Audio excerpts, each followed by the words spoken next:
우리가 저번 시간과 저저번 시간에 이제 사울에 대한 사람에 대해서 좀 알아봤는데요. 사울이 어떤 사람이고, 그래서 사울이 스테파노하고 친했는데 사울이 스테파노가 죽는 걸 보면서 아, 저놈은 저딴 식으로 생각하는데 나는 왜 이딴 식으로만 생각할까라고 생각하면서 의심하게 됐고 두려워하게 됐고, 그 안에서 내 안에서 갈등이라고 분열이 일어나게 되죠. 그렇게 되면서 아, 나는 한 번 더 해봐야 되겠다 해가지고 자기가 더 박해에 올인하게 되는 상황들을 만들게 됐다. 그게 이제 제가 주인공에 대해서 이야기했어요. 주인공에 대해서 이야기했고, 그 다음에 그 바로 전의 시간은 뭐냐면 길이라는 그곳이 어디인가, 떠나는 길, 다마스커스로 가는 길에서 예수님을 만나는데 그 길에 대한 의미에 대해서 여러분에게 말씀드렸다. 오늘은 그러면 주인공에 대해서 얘기했죠. 장소에 대해서 얘기했어요. 그러면 뭐가 남았어요? 네, 그렇죠. 내용, 사건의 내용에 대해서 이야기할 겁니다. 그래서 다 가는 길에 사건의 내용 자체가 이제 어디서부터 나오냐면 3절부터 시작해서 나옵니다. 사도행전 3절에서 9절까지 이야기인데요. 제가 여기는 요약해 놨어요. 제가 한번 읽어드릴게요. 읽어드리면, 사울이 길을 떠나 다마스커스에 가까이 이르렀을 때 갑자기 하늘에서 빛이 번쩍이며 그의 둘레를 비추었다. 그는 땅에 엎어졌다. 그리고 사울아 사울아 왜 나를 박해하느냐 하고 자기에게 말하는 소리를 들었다. 사울이 주님은 누구십니까? 하고 묻자 그분께서 대답하셨다. 나는 네가 박해하는 예수다. 이제 일어나 성 안으로 들어가거라. 네가 해야 할 일을 누가 일러줄 것이다.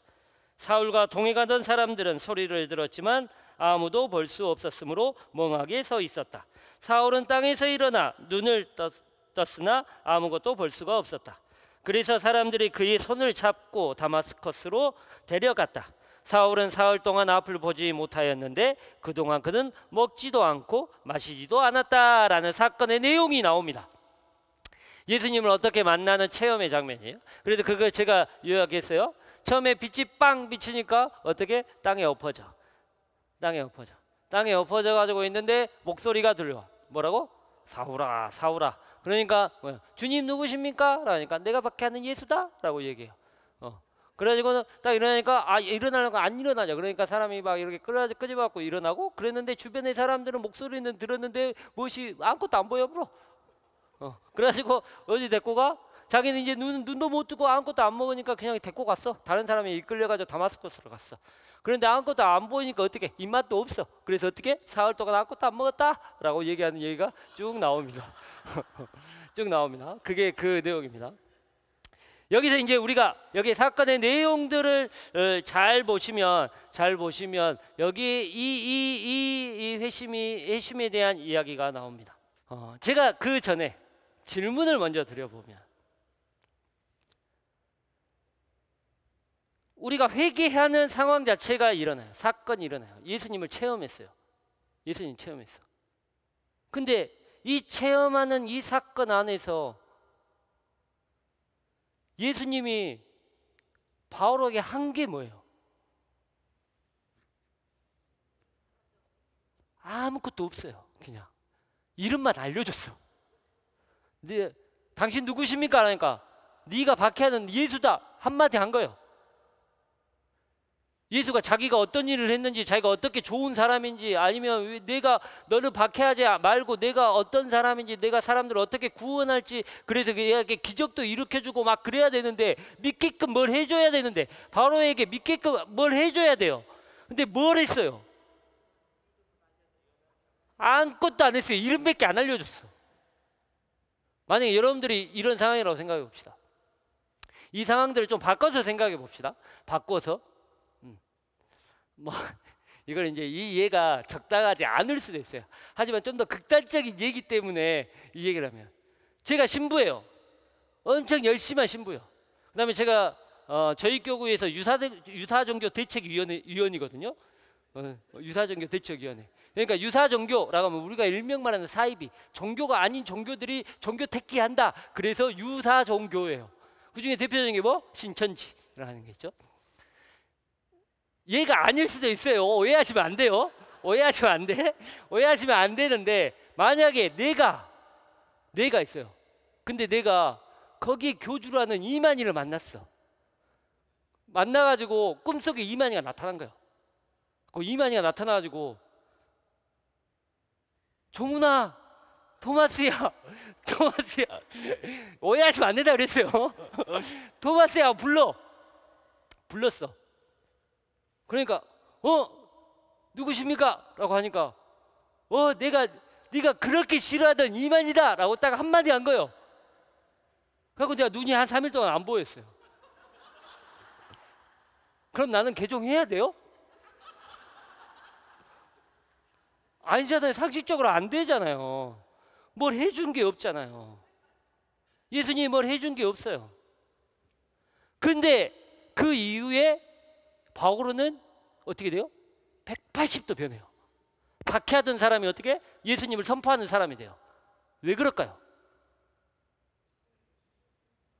저는 여기에 고민해 봤어요. 이 짧은 이야기 중에 하나에 예수님을 자신을 알려주는 것이었을까? 아니에요. 저는 아니라고 봐요. 예수님 자신에 대한 것들을, 자신에 대해서 뭔가를, 많은 것들을 알려줬기 때문에, 이 짤막한 사건을 통해 가지고 뭔가를 알려줬기 때문에 자기가 180도 변했을까? 아니라고 봐요. 저는 자기가 가지고 있던 신념 자체를 바울은 깨닫게 된 거예요. 자기가 바라보지 못했던 것들을 바라보게 되는 거예요. 잘 생각해 보면 바오로가 그 전부터 나는 이것들에 내 온 인생을 걸겠다라고 올인한 가치가 뭐예요? 뭐가 돼요? 율법이에요. 율법. 이 사건을 통해 바오로는 율법을 다시 한번 바라보게 됐어요. 저는 그랬다고 봐요. 그래야지만 이해가 돼요. 예수를 바라보는 게 아니라, 예수라는 사람을 바라보는 게 아니라 하느님을, 율법이라는 그걸 통해 하느님을 진정으로 느끼게 됐다는 거죠. 하느님. 근데 그 하느님이 누구였다고? 예수였다는 걸 깨닫게 된 거예요. 이 사건을 통해. 예수가 어떤 사람이냐고 예수가 직접 알려주지 않았어요. 하지만 이 사건을 통해 율법에 대한 새로운 것들을 다시 한번 깨닫게 됐고, 그 율법을 통해, 율법의 깨달음을 통해 하느님을 다시 한번 바라보게 됐고, 그 하느님을 통해 그 하느님이 바로 누구다? 예수임을 알게 된 거죠. 그래서 상황이 바뀌었다고요. 이제부터 이 시간에는 그 얘기를 할 겁니다. 어떤 깨달음들을 가지고 있었나 라고. 그러기 위해서는 율법이 원초적으로 만들어졌던 그 상황들을 바라보셔야 돼요. 율법의 특징을 보면, 율법의 특징을 원초적으로 만들었던 때를 보면, 율법이 언제 만들어져요? 그렇죠. 19장, 탈출기 19장. 에집트에서 탈출돼가지고, 제가 그거 말씀드렸죠. 에집트에서 탈출돼가지고 홍해를 건너서 이제 갈대바다를 건너가지고 이제 광야로 돌아가면서 뭐 거기서 뭐 물도 마시고 그다음 만나도 먹고 메추라도 먹고 그러다가 어디에 도착해요?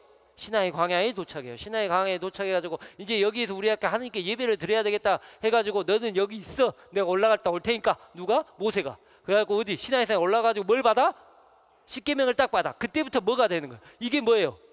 율법이죠. 그래서 십계명을 받고 그 다음에 나오는 책이 뭐예요? 21장부터 나오는 게 계약의 법, 계약의 책이라고 하는, 계약을 맺게 돼요.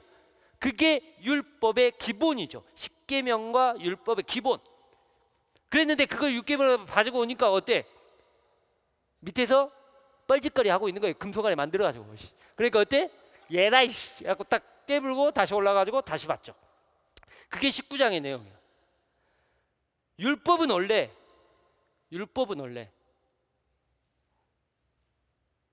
이스라엘 백성이 잘해가지고 받은 거예요. 잘한 게 아무것도 없어요. 그런데 그러면 율법을 받게 되는, 율법을 가지게 되는, 율법을 통해서 하느님의 백성이 되는 것은 내가 뭔가를 했기 때문에, 아니면 내가 뭔가를 하느님을 찾았기 때문에 하느님의 백성이 되는 거예요? 내가 구원이 되는 거예요? 아니죠. 누가? 똑같은 개념이에요. 하느님께서 이스라엘 백성을 먼저 찾아와 주셨기 때문이에요. 하느님이 먼저 이스라엘 백성을 선택해 주셨기 때문이에요. 중요한 개념이에요. 근데 이게 시간이 변하죠. 시간이 변해요. 시간이 변하면서 어떻게 돼요? 하느님은 어디에만 있어? 하느님 만나려면 어디로 가야 돼? 그렇죠. 성전만 가야 돼. 그러면 하느님이 우리를 찾는 거야? 우리가 하느님을 찾는 거야? 그렇죠. 그 개념으로 바뀌게 돼요. 그래서 뭐가 만들어지게 돼요? 성전 중심주의가 만들어지게 돼요. 그래서 하느님이 우리에게 뭔가를 주시는 게 아니라, 하느님이 뭔가를 우리에게 주시는 게 아니라 어떻게? 우리가 먼저 율법을 지켜야 하지만 하느님께서 뭘 주시는 거예요? 그렇죠. 은혜를 주신다는 개념 바뀌어요. 그게 뭐예요? 율법주의예요. 내가 이것들을 해야지만 나는 뭐가 되는 거예요? 내가 의인이 되고 하느님의 백성이 되고 내가 어떻게? 천국에 갈 수 있다는 개념이에요. 그게 율법주의잖아요. 바리사이들 그랬죠. 그래서 613개인가요? 잘 모르겠네요. 613개의 조항을 만들어 놓고 이것들을 지키지 않으면 너희는 하느님의 백성이 될 수 있다 없다? 없다. 없다. 근데 하느님이 원래 율법을 정하실 때 그렇게 정하셨어? 다 나쁜 놈이었어요. 다 나쁜 놈이었어. 다 나쁜 놈. 그걸 생각하셔야 돼요. 율법에 대한 생각들은. 율법에 대한 깨달음을 가지고 있어요. 처음에는 하느님이 나타나셨죠. 우리가 우리의 선택이 아닌 하느님의 선택으로. 여기에서 다마스커스 사건을 다시 한번 되돌아가 봅시다. 일단 첫 번째로 뭐가 비쳐요? 빛이 비쳐요. 빛이 비친다. 구약 안에서 빛이 하늘에서 비쳐온다. 누가 온다? 그렇죠. 하느님이 온다. 계약을 받을 때, 십계명을 받을 때 어때요? 시나이 산 안에서 구름이 안개가 깨치고 번개가 치면서 뭐가? 빛이 내려와요. 그 다음에 어디냐? 민수기에서 항상 광야에 40년 동안 광야를 돌아다닐 때 뭐가? 불기둥과 빛이 있는 불기둥과 기둥이 항상 그들을 쫓아다녀요. 떨기나무에 대한 것도 뭐예요? 빛이요. 불은 타고 있는데 뭐예요? 이게 타지 않아. 똑같은 개념이에요. 그 다음에 바오로가 그 다음에 그러면 누가 나타난 거예요? 빛이 하늘에서 내려왔다. 그렇죠. 그러면 하느님이 나타났구나. 또한 마찬가지예요. 모세에 대한 것도 빛이 비치고 있으니까 하느님께서 뭐라 그래요? 3장에서 탈출기 3장에서 네 신발을 벗어라. 그 다음에 어떻게? 네 얼굴을 두려워서 모세가 얼굴을 가리죠. 그 말은 뭔 말이에요? 하느님을 그 빛을 볼 수 없기 때문에 거룩한 곳이라. 그래서 빛이 비치니까 바울은 어떻게 돼요? 넘어지고 나서 눈이 보이지 않아요. 똑같은 개념이에요. 똑같은 개념. 하느님을 체험했다는 거죠. 그래서 바로가 사울아 사울아라고 부를 때 여기에서 바로 뭐라 그래요? 주님이라고 얘기해요. 주님. 예수님을 생각해서 주님이라고 얘기할까요? 아니요. 하느님을 생각했기 때문에 주님이라고 얘기하죠. 내가 체험했던 사울이 땅에 엎어지고 빛이 나왔던 그 하느님은 누구요? 하느님이라는 거예요. 하느님. 어디에 있었던 하느님? 구약에 아브라함, 이삭, 야곱, 요셉, 모세, 그 다음에 구약의 역사 다윗, 솔로몬 했던 그 모든 역사 안에서 그들의 역사를 주재하신 누구라고? 하느님인 사람이 지금 어디에? 자기에게 나타나셨다는 거예요. 그게 바로 하느님이라는 거죠. 근데 내가 뭘 잘해서? 그때까지는 잘할 수도 있겠죠. 왜? 율법을 잘 지켰으니까. 자기가 구약에 배운 대로 그대로 하고 있으니까. 하느님의 은총 받으니까 오메 좋은 거 해야지. 근데 물어보죠. 그래서 누구요? 라고 하니까 네가 박해하는 예수다 라고 얘기하는 거야. 근데 그 전에 아무런 의심을 가지고 있지 않았다면 뭔 뻘소리예요? 라고 얘기할 수도 있어요. 하지만 그 사람은, 사울이라는 사람은 그 전부터 스테파노를 통해 누구에 대한 의심을 가지고 있었던 거예요. 그렇죠. 예수에 대한, 이 사람은 정말 누구일까에 대한 고민들을 가지고 있었다는 거죠. 그렇기 때문에 이제 다 깨달아지는 거예요. 박해를 하고 있는 예수님. 내가 그러면 하느님을 어떻게 하고 있는 거예요? 박해하고 있는 거예요. 하느님을 죽인 사람이에요. 그러면 나는 죄인이에요, 선인이에요? 죄인이에요. 그럼에도 불구하고 하나님이 어떻게 하셨다고? 먼저 나를 찾아오셨다는 거예요. 내가 잘해서, 내가 선인이어서, 내가 좋은 일을 해서 그럴 게 아니라는 거예요. 율법의 개념 자체가, 자기가 생각하고 있었던 율법 개념 자체가 완전히 바뀌게 돼요.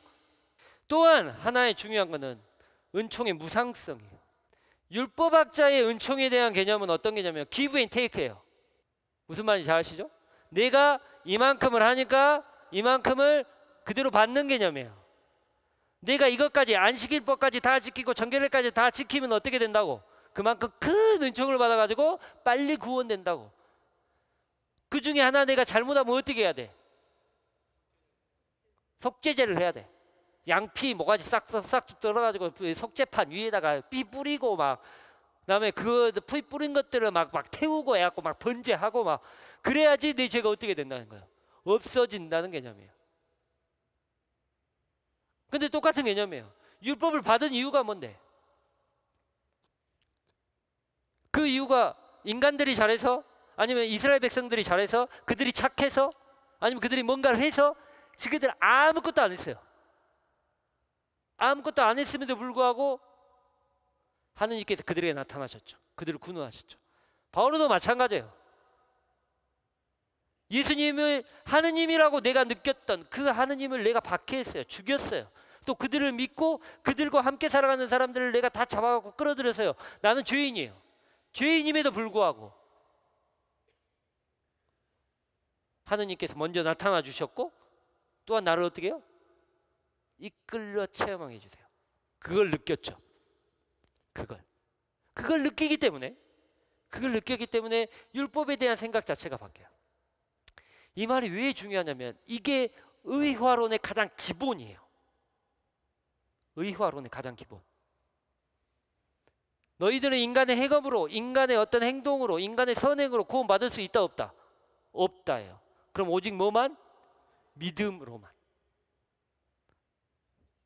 근데 이 믿음에 대한 개념 자체가 개신교하고 천주교하고 달라요. 믿음. 우리는 믿음이 행동이 포함된 믿음, 실천이 포함된 믿음. 그래서 뭐 야고보서에 나오는 그 믿음이에요. 행동이 포함되지 않은 믿음, 삶이 포함되지 않은 믿음은 믿음이 아니라는 거죠. 우리가 하느님 믿습니다. 맨날 성당 나와가지고 주일님 미사 보고 고해성사 1년에 2번씩 보고 그 다음에 주일님 미사 꼬박꼬박 보면 그게 믿음이에요? 그렇게 살지 않으면 믿음이 아니라는 거예요. 그렇게 살지 않으면. 왜? 미사 시간 마지막에 뭐예요? 가서 뭐라고? 복음을 전하여라. 그럼 여러분들 뭐라 그래요? 하느님 감사합니다. 예, 겉단 식으로 살겠습니다 라고 얘기하고 있는 거예요. 누구 앞에서? 예수님 앞에서. 근데 그렇게 사십니까? 다 거짓말하고 있어요. 그런 것처럼. 그래서 뭐 이제 그거는 나중에 뭐 바오로 이야기 좀 할 얘기 있으면 좀 더 하고. 그렇게 행동이 포함됩니다. 마찬가지예요. 이 은총의 무상성이에요. 우리가 give and take가 아니에요. 제가 저번에 봉사 얘기하면서도 말씀드렸지만 우리가 봉사를 하는 이유가 뭐예요? 내가 뭐 은총 많이 받으려고요. 복사 옆에서 이렇게 하면 여기 바로 앞에 있는 은총보다 여기서 막 뚝 떨어져버려 막 한 바가지로 떨어져버려 막 여기서. 왜? 성체 바로 여기 있어. 이거 성체가 바로 여기 있어. 성체가. 그러면 나는 은총 진짜 막 철철이 막 이렇게 넘쳐 흐르게? 아닙니다. 그만큼 그게 아니에요. 내가 봉사를 많이 하고 봉헌을 많이 해요.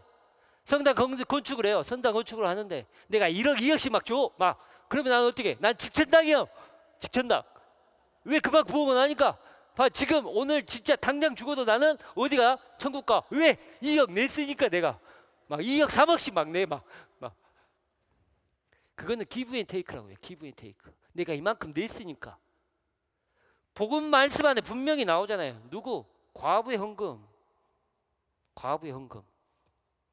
많이 내는 것보다 전부를 내는 게 중요하다. 우리는 그렇지 않잖아요. 제가 저번에 누구냐 사피라의 이야기. 누구냐? 사피라하고 부인 누구냐? 하나니아와 사피라에 대한 이야기. 다 내는데 오메 요건 아까운 게 요만큼 띄어갖고 요만큼 했다고. 그게 누구에게 마음을 뺏긴 거라고? 사탄에게 마음을 뺏긴 거라고. 그렇게 되면 우리들의 어떤 전부가 뭐냐는 거예요. 전부가. 뭐 그 얘기는 또 다음에 할 얘기고 오늘 얘기는 그냥 거저 주세요. 거저. 하나님께는 거저 주세요. 거저. 율법 안에서의 가장 중요한 개념이에요. 율법은 두 가지 축이 있어요. 율법은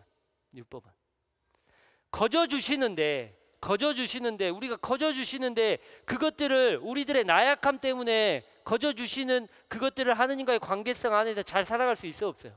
왜? 하느님은 거저 주시니까. 그냥 주면 뭐라고 생각해요? 권리라고 생각해요. 그러면 안 주면 어떻게 돼? 어찌 안 주요? 따지게 된다는 거죠. 그래서 뭘 만들어요? 법을 만들어요. 왜냐하면 그것들을 최소화된 것을 하라고. 그게 최소한의 것이에요. 근데 나중에 그게 시간이 지나면서 어떻게 돼? 그것만 지키라고 하는 거죠. 그래서 다른 것들은 지키지 않는 거예요. 율법주의자들은 하느님의 무상성하고 행동에 대한 정확성, 율법주의 두 개가 합해져야 돼요. 하느님께서 거저 주셨기 때문에 그 관계성을 잘 지키기 나가기 위해서는 이것들을 얘기해야 된다. 하지만 하느님께서 거저 주시는 그 사람들을 우리는 어떻게 해야 된다? 그 사람들도 함께 우리가 같이 받아야 된다.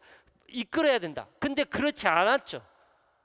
왜? 이 울타리 안에서만 있어가지고 이 사람들은 다 어떻게 해요? 다 나쁜 사람들이라고 판을 찍었잖아요. 그래서 이 사람들만 구원할 수 있어 라고 얘기하잖아요. 이게 바뀌는 거예요. 율법에 대한 큰 축이에요. 하느님께서 우리에게 은총을 거저 주셨기 때문에 그 거저 주신 것들을 잘 지켜나가기 위해서 우리는 법이 있어야 된다는 거예요. 이게 우선인 거예요. 그 다음에 이 우선적인 걸 잘 지키고 잘 생활하기 위해서 법이 있는 거예요. 근데 율법주의자들은 이 앞에 있는 하느님의 무상성에 대한 이야기, 은총의 무상성에 대한 이야기를 할까요? 안 할까요? 안 해요. 요것만 하면 어떻게 된다고?